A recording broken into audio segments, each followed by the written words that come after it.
Hey guys, Jake Carlson here, host of the Modern Leadership Podcast. Are you ready to focus on amplifying your leadership superpowers? Let's go!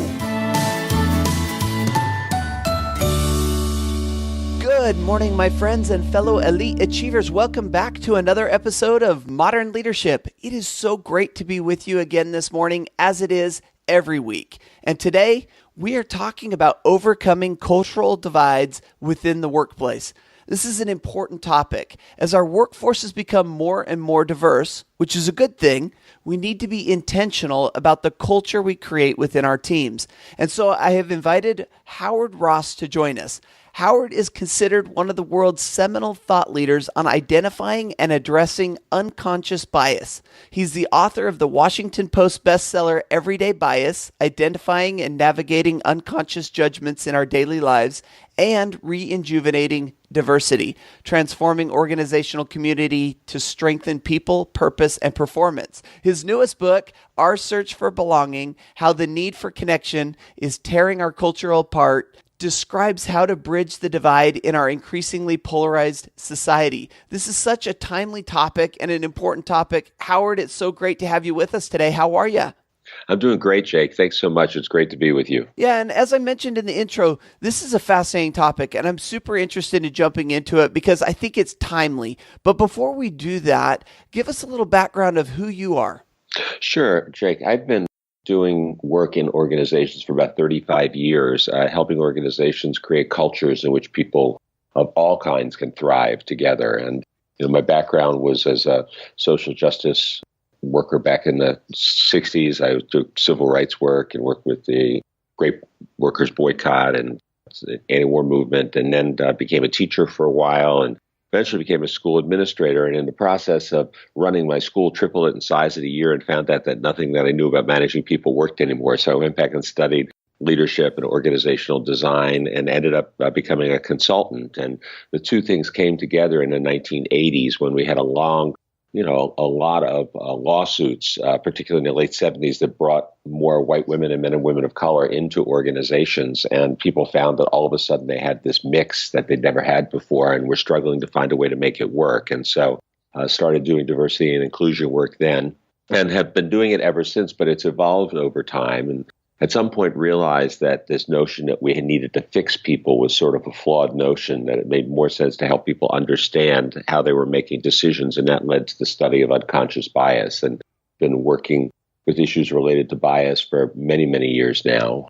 And ultimately, this book came out of my own concern about the tribalism that we're seeing in today's society, and even how much I was getting sucked into it more than I ever had before. And so began to study what was causing that and what we could do about it.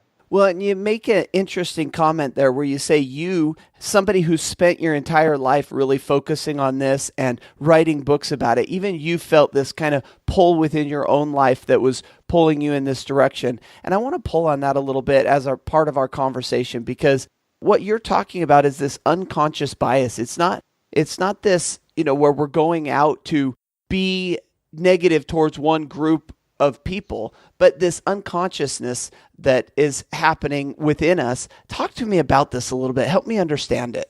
Sure. Well, we all know that we have sort of automatic responses to things. I mean, you see or smell a particular kind of food and you just immediately have a negative reaction to it based on previous experience or based on the fact that it reminds you of another food that you didn't like. And it's not like we choose this experience. We have that visceral feeling, and trying to get somebody to eat something that they have that visceral feeling against is not always easy. We know as kids, we remember kids sitting at the table with their cheeks full of food because they wouldn't chew and swallow it. And we're of course not that much different in a lot of domains of our life. We react. And what we began to study over time, and what people now have been studying really rigorously over the last 2 decades, is this leads to these automatic reactions that we have, particularly where people are concerned. And, everybody who we're talking to, for example, has met somebody and had this this kind of feeling, there's something about this person I like, after just seconds. Or the opposite feeling. I sometimes call it the sleaze alarm. You meet somebody and you just sort of have a creepy feeling around them. And what we've discovered over time is that these subtle feelings that are going on without even our awareness can lead us to make decisions towards people, sometimes positively. In other words, if I have a good feeling, a sort of an unconscious positive reaction to that person, I may be inclined to lean in towards them, so to speak. but also sometimes to dramatically negative effect, as when a police officer instinctively pulls the trigger of their gun and shoots somebody who's actually innocent, but had triggered a fear reaction on the part of the police officer. So understanding these are really important, not just in extreme situations like that, but, for example, in organizational life, when we're inclined during an interview to like one person more than another, even though we barely know either one of them, when we're inclined to value one person's work versus another person's work, or those sorts of things. Yeah. And, I think when we talk about it on a conscious level, when we talk about it on an intellectual level, we recognize the listeners of this podcast are leaders. They work in companies or own companies, and they're leaders. And I think in an intellectual level, we understand the importance of having teams of diverse people. And I'm not just talking about racial or gender diversity, but all different types of diversity that come into our workforce and allow us to see things from different angles and take different approaches and solve problems in a different way than we had before, or that we would consider because of our own upbringing or because of our own, what you would say, biases. However, how do we take this intellectual belief that we have and turn it into this unconscious action? So you talk about in the hiring process, this bias, or you talk about in the assigning work within our company's process. Mm-hmm. How do we overcome this and use this to our advantage? Because it is such an advantage, but if we allow it, it can be such a stopping point, an obstacle for our companies. Yeah, and Jake, you're really pointing to something that's really important. I think a lot of times when people hear the word bias, they immediately assume badness. It's a sort of paradigm that we've got locked in our mind that bias is a bad thing. And of course, a lot of us in the diversity industry have contributed to that by, telling people we were going to have anti-bias trainings or this sort of thing. But the reality is that this function that we're talking about is a mental function that happens beyond our control and that we actually need to survive. This is probably an evolutionary function that started thousands and thousands of years ago when we were living in caves and jungles and we see a group of people around a water hole and we had to make an instant determination whether it was them or us. Mm-hmm. And so we learned to very quickly categorize people as safe or not safe, talented or not talented, friendly or not friendly, all of these different quick distinctions that the brain makes within a matter of seconds. And as my good friend Sukhvinder Singh Obi, who's the head of the Brain, Body, and Action Lab up at McMaster University near Toronto, says our brains have evolved to be good enough most of the time. So we're making these quick guesses based on being able to move quickly, keep ourselves safe. And sometimes, as you say, they could be enormously helpful. If somebody's coming to me with their arm raised and a knife in their hand, I don't say, I wonder what that is and what they're going to do with it. I kick into quick reaction so I can save myself. And so it can be enormously valuable at times to make quick decisions and to keep us moving. But it also can lead us to make decisions that aren't necessarily consistent with our values. And this is one of the things that I think is a hard thing for some people to understand, is that I can consciously, very clearly want to treat people fairly. I can consciously, very clearly think, for example, that women are as talented as men or that people of color are as effective as white people.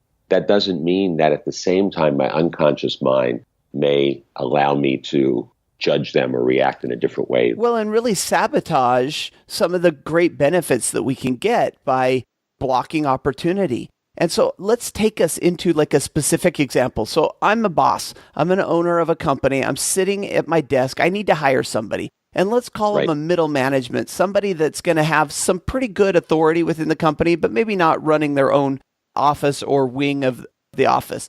And all of a sudden, I find myself with a number of candidates with all types of different backgrounds and experiences coming at me. Now I need to overcome the negative portion of this bias to make sure that I hire the right person. So help me to understand how me as the boss can, knowing what we know now and the science that you've been talking about, how can I overcome this? Right. Well, I think first of all, we start by saying the bias has an impact, whether it's positive or negative. So let's say I'm interviewing two people. We'll call them John and Sally. John comes in the morning and, I had this immediate feeling like just something about this person I like. And so I ask him the first question of the interview. He hems and haws a little bit because he's a bit nervous. And I just out of an affinity for him, because I do have this inclination to like him, I say, John, listen, I know you're nervous. I know it's an interview. Take a breath. Let me ask the question again. Mm-hmm. I give him that second chance. Takes just a few seconds of time, but that now he says, wow, he relaxes a little bit. You're making eye contact, looking at, laughing at his jokes. He gets right into the interview. The interview goes well. Sally comes in 6 hours later. And let's say either, I have more of a negative reaction to her. She reminds me of some girl who jilted me when I was in 8th grade or something like Right. that. Who knows what it is. But it's just something about her makes me feel a little uncomfortable. Or it could be more benign than that. I could be just distracted by something. I ask her the first question in the interview. She hems and haws a little bit. And this time I just sit there with my arms crossed, or even worse, to make one of those quick glances at my watch that she's not supposed to see. And now she's sweating bullets. And based on that 4 or 5 second difference in the interaction, the two interviews go two completely different directions. And the next day somebody says to me, what do you think? And I say, well, John's great. I think he'd fit in really well. Sally's okay. And I have no idea that I had anything to do to contribute to that. In fact, if you put me on a lie detector test, I would pass the lie detector test when I said that I didn't do anything different with either one of them. And these behaviors show up that way often as these micro behaviors.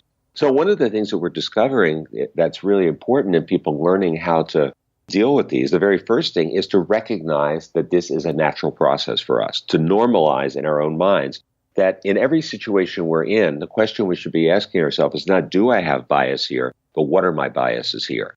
And so we're beginning to train leaders to use tools, performance support tools, before they're going into certain processes, whether it's an interview or a performance review or this sort of a thing, to stop just for a couple of minutes. And it doesn't take a long time, Jake. It could just be, 2 minutes, 3 minutes to stop, focus inward for a minute and say, okay, what's my reaction to this person as I come into this interview? What's my reaction to that resume? Or are there certain things of the resume that jump out at me? And are those relevant to the job? And, questions like that can just help us turn, we like to say, to turn the flashlight on ourselves, to say, what's operating me here? What's causing me to react to this person in a particular positive or negative way that I am? Because positive bias, let's say I like John because he reminds me of a guy I used to play ball with when I was in college or something like that.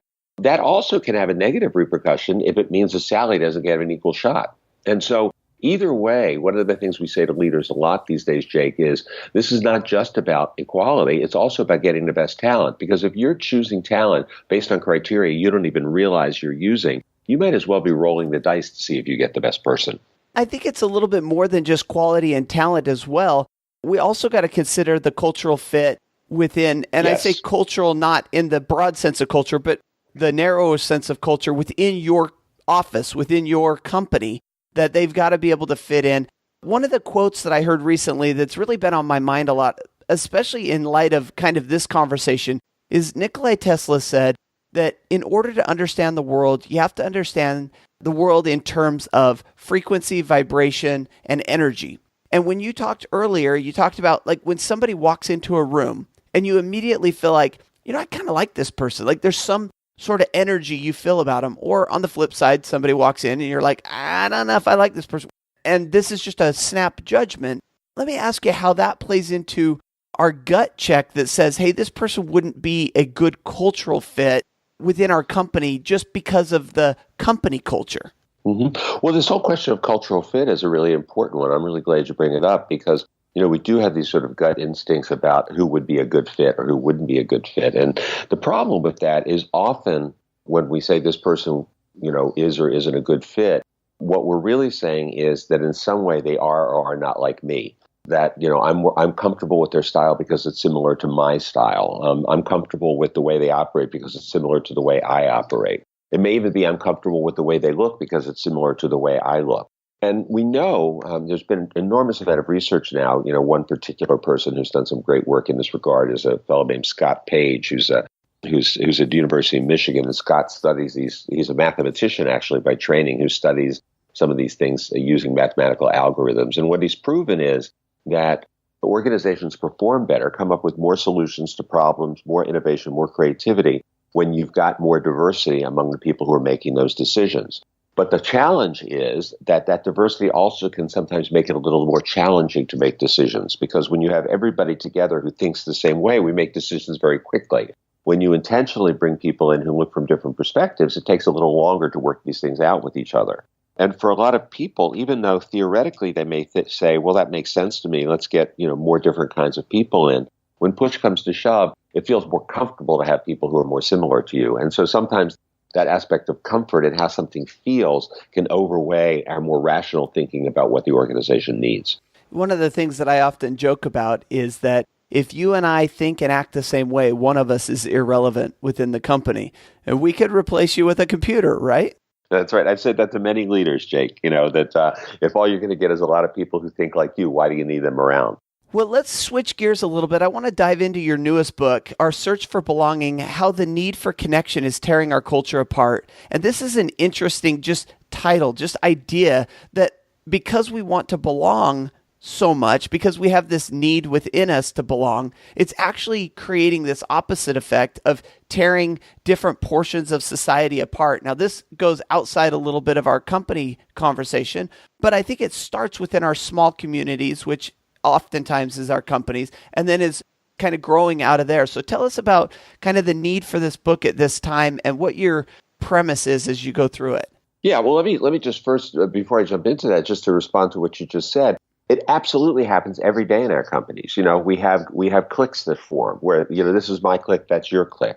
The human resources department doesn't work very well with the legal department or with the diversity department, or sales and production are always at odds. Sales and production is a classic one. Exactly, Jake. That's a great one. It's almost always at odds or almost always in tensions.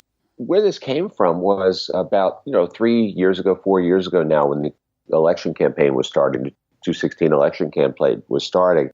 I began to realize that there was a level of polarization and tribalism that I had never experienced in quite the depth before. And this is nothing new to our listeners. Everybody knows that this is out there. And, I grew up in a home in which we were really encouraged to try to understand the other point of view. For example, my parents used to do this thing with us when we were at dinner, my two sisters and I, where we'd be watching a little transistor TV and we'd watch the news, and then my mother and my father would turn off the news and say, okay, you argue for this side of that point and you argue for that side of the point. It was like being in a debate class or debate club, and we had to actually learn to think from that person's perspective. And so it's something that I've always sort of prided myself on, and I had an ability to do that. And I found myself slipping into the same sort of us versus them thinking. So I had a young colleague, John Robert Tartaglione, who was at the University College in London studying the neuroscience of decision making. And I had already said to myself, I really want to explore, research, and write about this. And he came back and he said, hey, I've been doing this cool research on how people relate to groups. And sure enough, we were thinking the same way. And so we began to discover that, what the new neurocognitive science research is teaching us is that Abraham Maslow was wrong, that when Maslow in his famous hierarchy said our primary needs are physiological, followed by safety, then belonging, then self-esteem, and then self-actualization. In other words, what Maslow was saying in its very simple terms is if you're starving to death, you're not going to be sitting around contemplating life, you're going to be out searching for food. But what we find is that what the new research is showing us is that belonging is actually our key human need. The need to fit in with groups around us is a basic survival need that starts when we're infants. Because the first couple of years of our lives, we can't survive unless we belong to somebody. And so we very quickly learn that I exist because you exist. And throughout our lives, we're dramatically impacted by the people around us. And if we see what's happening in our society today, that creates a bonding with people with like mind.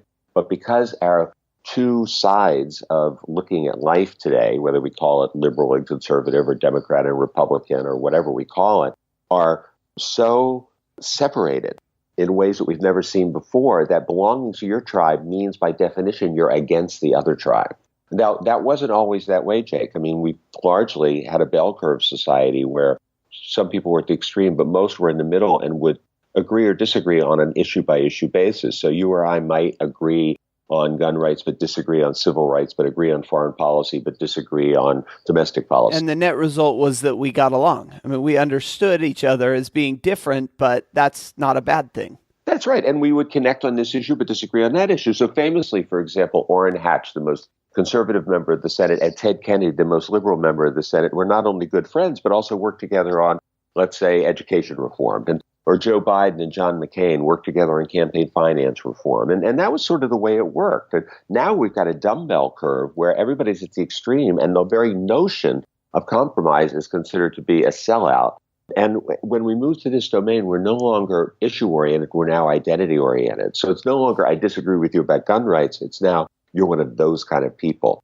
And we see the disastrous results in what's happening in our society today. Yeah, this is an interesting conversation in that in the election a couple of years ago, my family and I, we had taken a year to travel the world, and we were actually out of the country during that year. And it was interesting, during the lead up to the election, we were in Malaysia, which is a very Muslim community. And we were living not in Kuala Lumpur, but about 15 miles outside the city in the suburbs, and had that kind of experience. And then by the time the election happened, we had moved up to northern Thailand, and we're in that community as the election happened. Following that, we spent the next 6 months in Europe, mostly in the UK. And it was interesting to see how the different places in the world were reacting to what was happening in the United States. I mean, we're U.S. citizens. We had only just spent that year abroad, but it was interesting to be overseas and see how other cultures were relating to what was happening over here during that time. Yeah, and of course, what I'm sure you saw is that this is not a phenomenon that's unique to the United States today. I mean, you look at what's happening in the UK with the Brexit conversation, or, I was in India recently, and you've got extreme Hindus in India who are lynching people for eating meat. Even in Costa Rica recently, there was anti-immigrant riot. And Costa Rica is usually where we go to get away from this stuff, right? All over the world, Northern Europe, there's this whole issue of this anti-immigrant mindset that's rising, and in some cases a rise of neo-Nazism. And so we know that these extremes are occurring all over the planet, and we need to figure out some way to bridge these gaps, or we're going to be hurting. That's the next question, right? I mean, because this is a huge wave, a huge cultural wave worldwide that's, this dumbbell curve that you're talking about. And what can we do? We're just two guys on a podcast right now. We've got a number of listeners that are listening. And if we agree and want to do something, what are some of our options? What can we do? Well, I think, first of all, as I described this, I would encourage people who are listening to listen to it not just from a social standpoint, what could we do in our society? I'll definitely talk about that. But that the very same principles apply to how do we bring people together in our organizations relative to, I know, what a lot of your listeners come in for. From a societal standpoint, it starts when we begin to understand how much we are participating in our own propagandizing or being propagandized or being brainwashed, really. We watch our news station, we look at our news feed, and more because of the advent of cable news and, of course, internet-based news, we get segmented news. It used to be, when I grew up, that there were 3 news stations, ABC, NBC, and CBS, and they were all pretty homogenized because they were all speaking to the large market. And so, they couldn't take a strong position one way or the other because you would alienate half your market, you'd lose half your watchers or listeners. Not to mention the fact that we had ethical conduct codes among journalists, which basically said the journalists shouldn't allow people to know how they felt about things. It wasn't like now where you had pundits. I remember when 60 Minutes came up with Point Counterpoint, it was revolutionary. Oh my God, they're actually sharing opinions on the news, Now, of course, we watch our cable station, and the economic model is a very different one. All a cable news station needs to grab is, let's say, 21% of the market share in order to be financially successful. And the best way I can do that is by feeding the most extreme in a particular group, have this be their sort of home base. And so, whether it's Fox News on one side or MSNBC on the other, this becomes where I go for my news. I listen to news that's suited to my way of looking at things or reinforces my way of looking at things. And then I support that with my social media feed where I unfriend people who disagree with me or challenge my thinking. And pretty soon I'm living in an echo chamber of my own creation. So my belief is that as citizens in a democracy, we have to take ownership of that. And I think it starts there. I think it starts when we say to ourselves, wait a second, I'm no longer going to participate in my own brainwashing. So I'm going to go out, I'm going to listen to multiple news stations. I'm going to have different news feeds coming into my iPad or whatever your particular form of reading is. I'm going to, put myself in different circumstances and read some different books and try to consciously understand things from multiple sides. And then part of that is also being able to find ways to generate constructive conversations with people I disagree with. And whether that's, with old Uncle Ernie who voted for President Trump when I voted for Clinton, or whether it's with the person at my office who I have to work with on this project, but who I, historically have not gotten along with or who I see things differently with. Either way, there are things that we can do to bridge those gaps. Yeah, and the word that I pulled out of what you just said is responsibility. And the thought that comes to my mind is that old parable, the old story of the elderly man laying in his deathbed, saying, regretting that he couldn't change the world and coming to the realization that had he just started with himself and then his family and then his local community, and then as it grows, the way to change the world is to start within yourself. And I think we have our group of listeners here, and as we each start taking this intentional responsibility for understanding that people are going to have different opinions, and that's okay. In fact, it's not just okay, it's actually good for our business. It's good for our lives to see point, counterpoint, and to understand that people have diverse thinking, but it doesn't make us bad people or good people. I think that's the place to start, and I think that's what you're saying. Yeah, absolutely. And in fact, one of the things that we did in the book is to look at, where do we get these moral values from? Why is it that we think the way we do about certain things? And, what we realize is that we develop these moral codes differently. One of the people whose research I really recommend, and, I think you and I had talked before about books that I tend to recommend these days. And, one of them that I really recommend that people read is a book called The Righteous Mind by a moral psychologist up at NYU named Jonathan Haidt, Haidt. And John has studied why we see the world the way we do. How do our moral values form? And what we've learned is that liberals and conservatives, for example, see the world quite differently. We have different, and we know we see the world differently, obviously, but it's because we have different filters. So, for example, the conservative mindset tends to be more danger-oriented. So conservatives will be more aware of danger. They'll spot danger more. And by the way, I'm speaking archetypically now, not stereotypically. Obviously, there are variations within any group. Yeah. So if you go in, for example, to, the research study that was done at Harvard at one point, they got into the dorm rooms of students, and students who define themselves as conservative tend to have more cleaning supplies. They tend to keep their rooms more organized. People who see themselves as more liberal tend to have more travel brochures and things like this. So we've got this sort of different orientation. Now, historically, when we think of some of the best things we've done, it's because liberals and conservatives have gotten together and gotten the best out of both of those ways of looking at things. Now what's happened is because we're so separate in the way we function, we get more and more deeply ensconced into our way of doing things. And we know this, that if you take two groups of people who are different and you put them together and you say, try to solve this problem, they will tend to move towards moderation. If you take those same two groups and put them in separate rooms and say, try to solve this problem, they'll move more towards the poles. They'll move more towards extremes. And so one of the things that's so important right now is, whether it's in your workplace or in your community, is to start developing those relationships again with people who disagree with you and come from really a curiosity rather than trying to convince each other.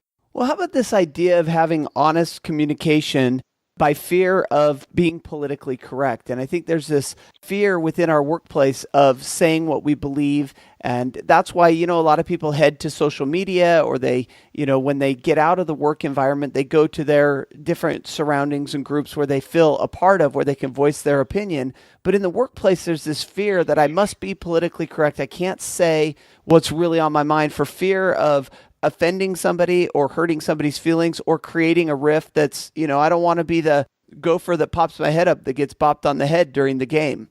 Yeah, look, I think these are real considerations.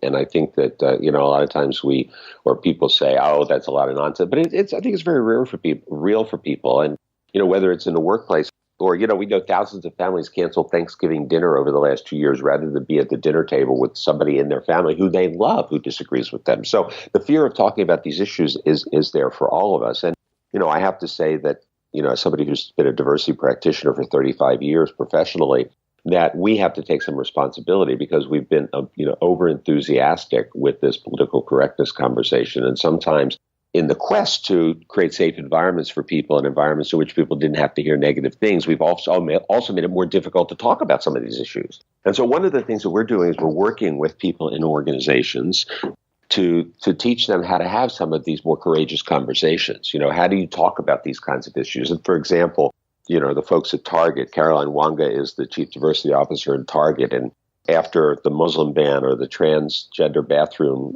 controversy that came up, she brought together groups of employees and, help them have these conversations, which were designed to, as I said before, sort of understand where the other side's coming to, but not necessarily to push to resolving things right away, but really see if you can understand why people think the way they think. James Momon at General Mills is somebody else who's doing some great work in organizations around this, the chief diversity officer there. And so we can create these environments. We can actually use the workplace as a place, really almost like a laboratory for bringing these folks together, because there's a very clear benefit to any organization that can have people feel more comfortable with each other, to understand each other better, and to work together more effectively. Yeah, and I think that you're onto something here. And in a longer podcast, we'll probably have to sit down and go deeper into this. But I love this thought that you bring up about creating these environments. The goal isn't necessarily to start with the solution. It's to create an environment where conversation happens and then allow the solution to kind of work itself out. Now, Howard, this is a fascinating concept, a topic that I was interested to get you on the show to talk about. But alas, our time is running short and we need to shift to our final section, asking you a few questions about some of the stuff you're reading and some of the stuff that you kind of live by in a section I call Learning from Leaders. Sound like a plan? Sure, absolutely. All right. So the first question is the book currently on your Kindle or bedside table. What are you reading today? Well, I'm actually reading a biography of Richard Feynman, the great physicist, and it was somebody who I've always been really interested in. I have a tendency to like biography anyway, so it's called Genius, and I happen to be reading that one at this particular time, and the other one is Michelle Obama's Autobiography, which recently came out. So I often have a couple books going at the same time. And on that first book, is it written in a way that non-geniuses can keep up with it? Yes, it is. As a matter of fact, it's written by James Glick, who wrote the book Chaos, and he's a great writer, and he breaks it down pretty well. I'm not a physicist, and I'm following pretty easily. So, and it's a very compelling story. Feynman was quite a character. I'm a big lover of biographies as well, and so that's something I'll have to pick up. Our next question: what is your leadership superpower? I think that for me, what I've always found the most compelling in a leader is authenticity. And I think that that's the most important thing we can give people. And I think in order to do that, in order to be real with people, because I think people feel more comfortable and more trusting with people who they perceive to be real. And in order to do that, in order to be real with other people, we have to be real with ourselves. And so, you were talking earlier, Jake, about learning to lead from the inside, to look at ourselves and to change ourselves first. And I think that that's the work that we've tried to do with leaders, and we do when we do our work with leaders in organizations, is to help them understand themselves better so that they can feel more comfortable with themselves and therefore be more comfortable with other people. What a great leadership superpower. Our next question, a philosophy quote or mantra, something that you live by.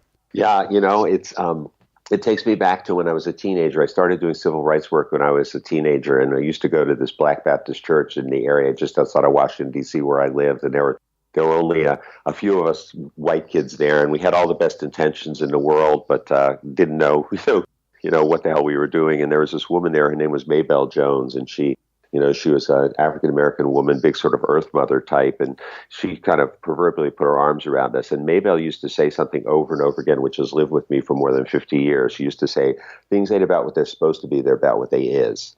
And there's that for me is one of the most important things I always try to remember, which is, we're often live in resistance to what we're dealing with, in reaction to what we're dealing with. It shouldn't be this way, rather than saying, okay, this is the reality of the situation.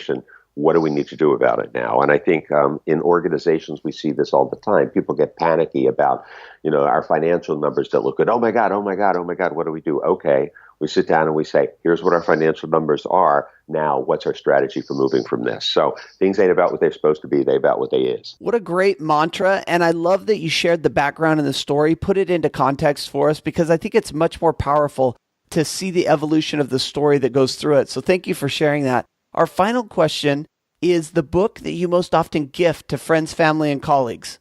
Well, more recently, the book that I've been giving is the one I mentioned before, The Righteous Mind by Jonathan Haidt, just because I think that given where we are in today's society, understanding why we think the way we do is one of the most important things that we can be doing. So that's the one I'm recommending lately.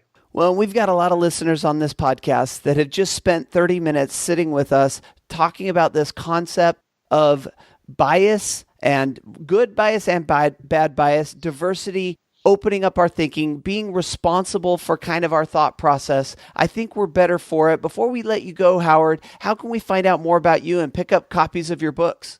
Well, the easiest way to reach me right now is through Cook Ross, the company I started. I sold Cook Ross this summer, but still very closely affiliated with it. And so you can look at cookross.com.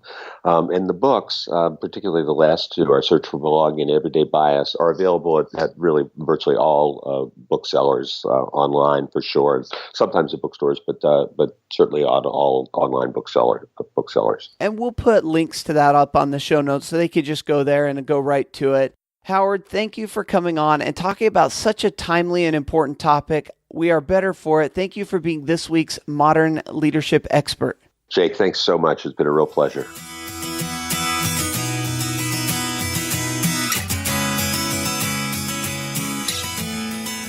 What a fascinating topic, and so grateful to have Howard on the show to talk about this topic that, as I mentioned probably 12 times during the episode, very timely right now, and I think super important, specifically when we look at the cultures within our companies and what we're trying to build. As we mentioned, if you and I think the same, one of us is irrelevant. And so what we need this diversity within our companies. We need to see things from different angles so that we could solve the problems of our clients and our potential clients in the ways that they need the help, and that we can elevate our game, elevate our company to the next level.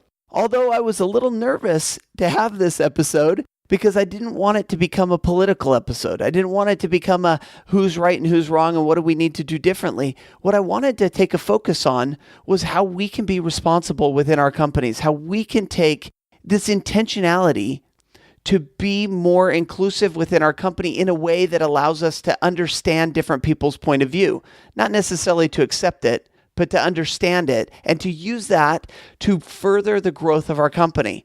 And so, fascinating conversation, and looking forward to further conversations with Howard as we talk about this, a guy who spent his life really studying this unconscious bias and how it plays out in not just society, but within our companies.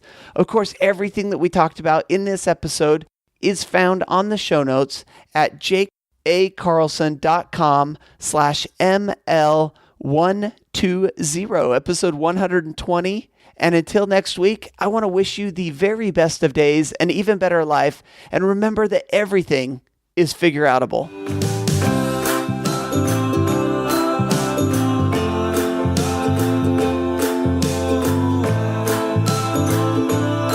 Thanks for listening to the Modern Leadership Podcast. You can find me on Facebook at Speaker Jake, on Twitter at Jake A. Carlson, and of course the website, jakeacarlson.com. See you there.